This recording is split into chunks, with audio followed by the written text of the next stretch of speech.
Une préoccupation dans nos cœurs, parlons-en, parlons-en dans les meilleures conditions possibles, avec l'appui du visage de l'autre, l'appui du facilitant, de la facilitante qui est face à nous, qui nous offre son visage, son soutien, ses yeux, ses mains, peut-être d'autres contacts physiques, pour nous aider à élaborer tout ce qui se ferme, tout ce qui se fait des nœuds dans nos émotions et qui nous empêche d'accéder à toute la force dont nous sommes capables.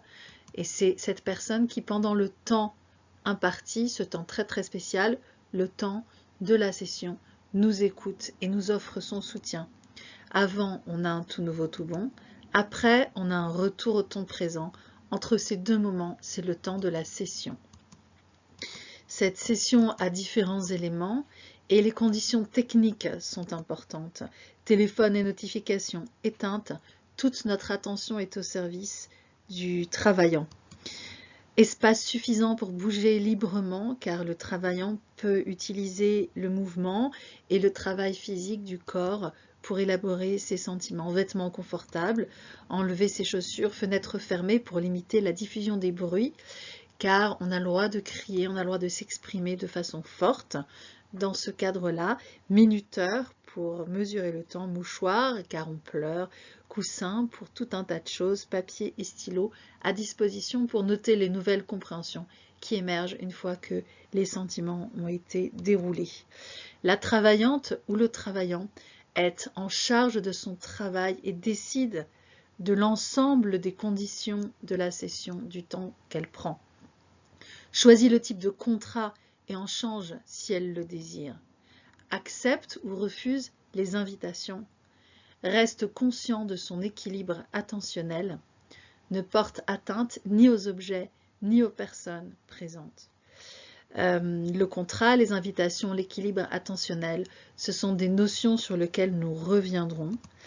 Et le facilitant ou la facilitante donne une attention bienveillante canalisée de bonne qualité, propose des invitations en fonction du contrat, répond aux demandes de la travaillante chaque fois que c'est possible, prévient un certain temps avant la fin de la session pour pouvoir permettre à la travaillante ou au travaillant de clore la session de la façon qu'il choisira. Et encore une fois, le facilitant peut interrompre la session uniquement s'il y a une atteinte aux objets ou aux personnes. Tout le reste, c'est autorisé et nous repoussons les limites de ce qui semble convenable parce que c'est un temps protégé et donc tout y est convenable puisque le contrat est clair, le contrat est que nous travaillons nos émotions pour les élaborer et avoir de nouvelles compréhensions. Contenu de la session, décharge émotionnelle et catharsis de douleurs passées, c'est une part importante. Reconnaissance des mécanismes émotionnels et comportementaux qui se mettent en jeu.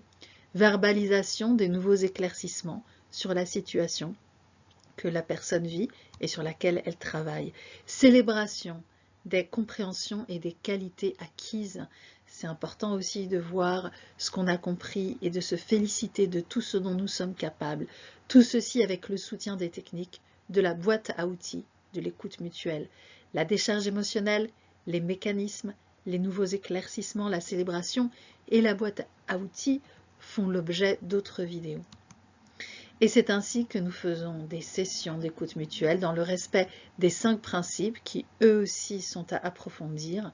La session, ce temps particulier entre le tout nouveau tout bon et le retour à la réalité pour exprimer, mieux connaître, libérer et donner leur plein potentiel à ces sentiments qui font le cœur et le goût de nos vies.